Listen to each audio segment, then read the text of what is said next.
What's up, guys? Welcome to another episode of True Sports with MK. I'm your host, yours truly, MK, and we are back with another episode. On this episode, we're going to talk about, is Doc Rivers an overrated coach? Now, before we get into this episode, y'all know I need y'all to like and subscribe to the YouTube channel. Please subscribe to the podcast, guys. We on that road to 100 subscribers. I haven't forgot it. We still on that road. I need you guys to get me there. Before the end of this year, my goal is to be at 100 subscribers before 2022 is over with. So, guys, please get me there. Tell everybody to subscribe to the podcast on YouTube, as well as still comment down below if you guys want me to do that audio. I still am looking at what platforms I'm going to drop that on. So, y'all give me some suggestions.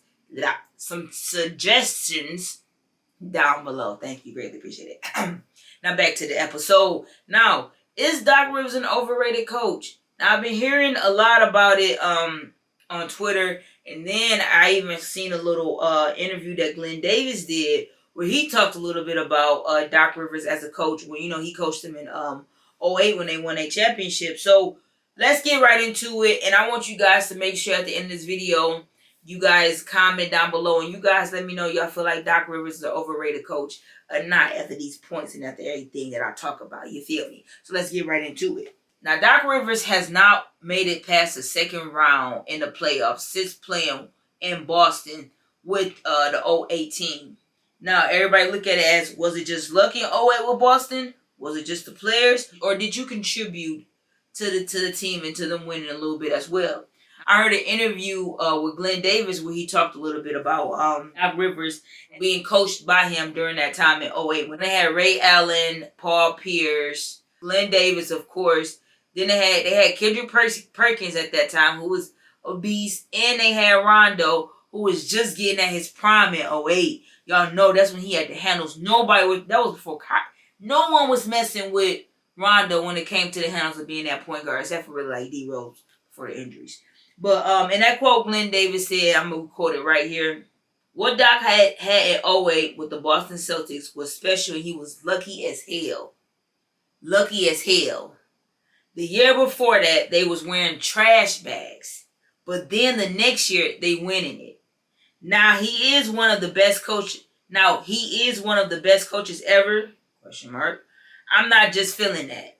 You know what I mean? You give credit to KG, Kevin Garnett. You give credit to Paul Pierce. You give credit to Ray Allen. Those are the guys who made sure whatever Doc needed to be done, got done. In a quote by Glenn Davis.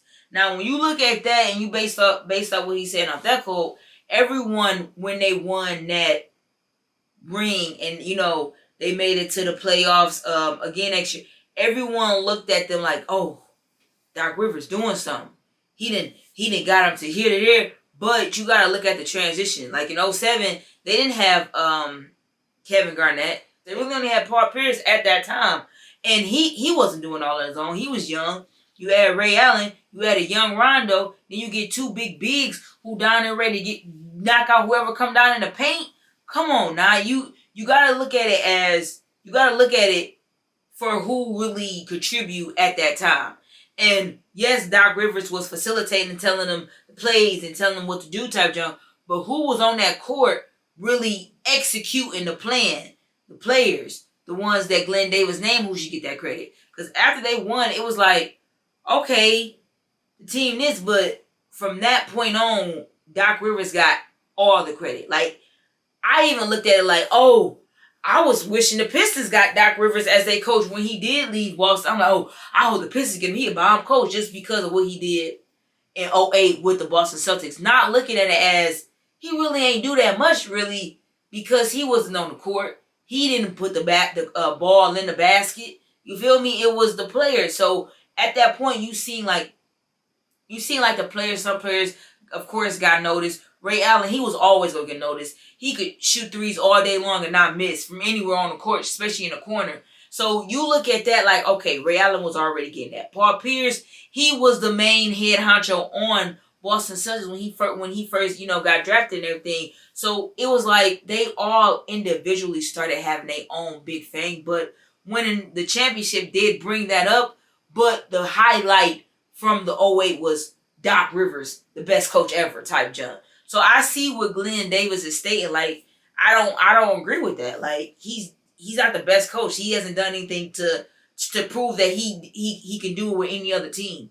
To know you're the best coach, you have to be able to do it with this team. And hey, I can do it with the next team. Let's run it. Like a LeBron James went back home, went to Miami, won 2 rings back to back, came home, won a ring. Boom. Came to Los Angeles, won a ring. Stuff like that. That makes him a great player. Almost like the greatest player. You type jump.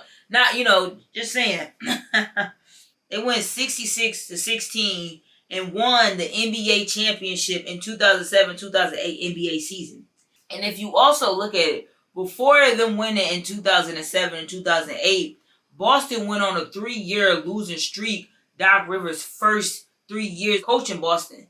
So them first 3 years of him coaching, they lost every year. And those first 3 seasons, I think he was coaching Paul Pierce at that time too, for majority of those 3 seasons, I believe. So if you look at it from there, Doc, you wasn't doing good those first 3 seasons off rip. Then you get some heavy hitters on the team. Bam, you win that first year. Now, this is a point where I could try to back up that he could be a potential good coach. Is because those 3 seasons, he probably didn't have the right players to be able to coach, to execute like he needed to get a championship ring. And once he got those hitters, hey, he was able to give his game plan to them, and they were able to execute it the best of their ability to get that championship. So sometimes it's a 50-50 with who's like being a good coach or the best coach ever, because the coaches really don't do nothing if you look at it, but then again, behind scenes they do. Because if you put a team out there, that's like playing 5-on-5 on a blacktop. You on the court with 5 random people you ain't never really played with before, you all go wing it. If the NBA played like that, do you know how crazy the score would be? How everything, it would just be fiasco. It wouldn't be any gameplay. It wouldn't everything would be fast paced. Shooting threes. It's just like you're playing 2K, watching 2K, but with NBA players in real life. That's how it would be. So the coach is the one who sits the game plan down and literally tell them how we go get this bucket. Tell them how you go score and facilitate everything to where we don't take us a long time to do this. We don't have to just be running around the ball, just dribbling around. You ain't got to do that because the coach got a game plan. So it's a 50-50 with either or if Doc is a good coach or not. It's really 50-50 down the middle. After they won that ring in 2008, they made the finals 2 years later, of course, before the injuries and ages came into the fact where everyone spread it away. Ray Allen went to Miami, of course. Kevin Garnett, he stayed there for a minute, then of course retired.